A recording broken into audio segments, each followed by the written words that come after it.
to me last week, but yesterday I was in a meeting and something was said and I could just feel this, you know, annoyance or whatever, you know, rising in me, and I had to say something, and it was really about unfairness, you know, and it wasn't, because sometimes I think values, you know, they're quite passive in some ways, but a lot of my values, when I was talking to Chris yesterday, a lot of my values are coming from that emotional place of unfairness and, you know, caring for young people and vulnerability, and it was just to check out about that sort of link between the emotions and the values.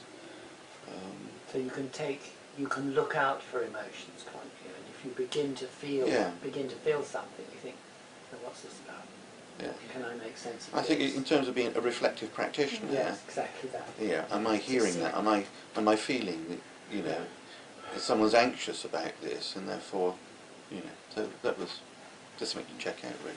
Yeah, no, it's vital. It really is vital. It's the woman who's working on this at the moment is Yvonne Grotti. She's just getting her doctorate together as a visual narrative, and we put her the paper is in the last issue of E-Jobs. Right. Okay, and that sense of the emotional empathy is right at the heart of what she's actually working on, and she's so good with her students because she can scan a room, and it really is grounded in that emotional, the feeling response.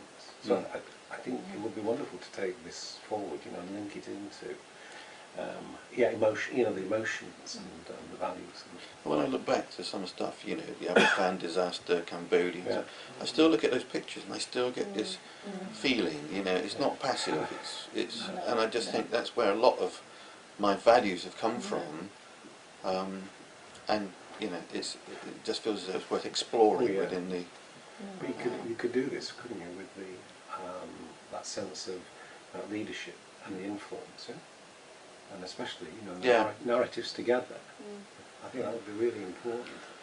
And then, you know, it's how I react to that, because, you know, the reaction yesterday was really to, you know, have a pop at somebody, and that then, you know, gets an equal and opposite reaction.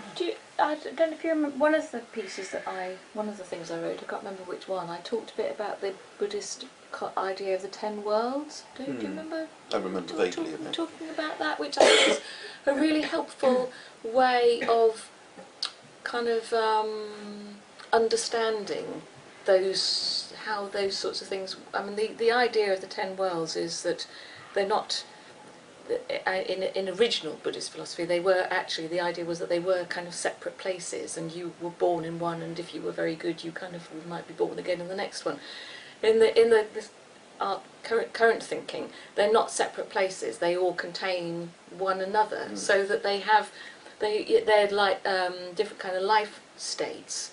And what through your Buddhist practice, the aim is to be in the life state of the Buddhist life state, but to have access to all the others. So it's kind of turning round, so that if you have a kind of solid state that's based on wisdom, compassion and courage, then you can have access to the state of anger or animality or hunger or whatever, but you're doing it from the point of view of having this kind of solid state, so that rather than being in a state of anger, you're being in a Buddhist state, but you're accessing that anger, and, you know, which then compels you to fight against injustice. But in those sort of contexts, you're using your wisdom to know whether it is appropriate, you know, to know how to deal. Does that make sense? And I find that a really helpful way of thinking about of kind of containing that central core, but having an understanding of the different states that other people are in, so that you're responding to them from rather than responding to their anger from your anger, you're responding to them from your Buddhist, your core state, the highest life state. It's the idea of the examined life, isn't it? So you feel these raw emotions, and then you introspect and think, well, what's this? But I think it's more than that, William, because I think that it's because it's not because that's kind of, it's, you know, we talked about the Johari Greek window, kind of and it's kind of getting to that unconscious competence, so that it's not going through, so that everything's not going kind of from here to here, back to here, but it goes from here to here yes. without having to go More through. direct. Yes, yes, it's an authentic Yes. response, rather than having to think, oh, now how should I reply to this response? Do you see what I mean? It's, I think there's a real difference between, and I think people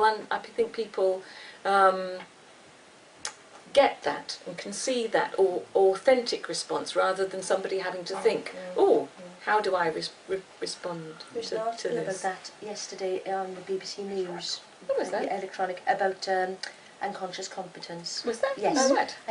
I'll see if it's still there. Right. I'm a big fan of unconscious Yes, I know. I competence. thought of you straight away. Okay. Can I just ask where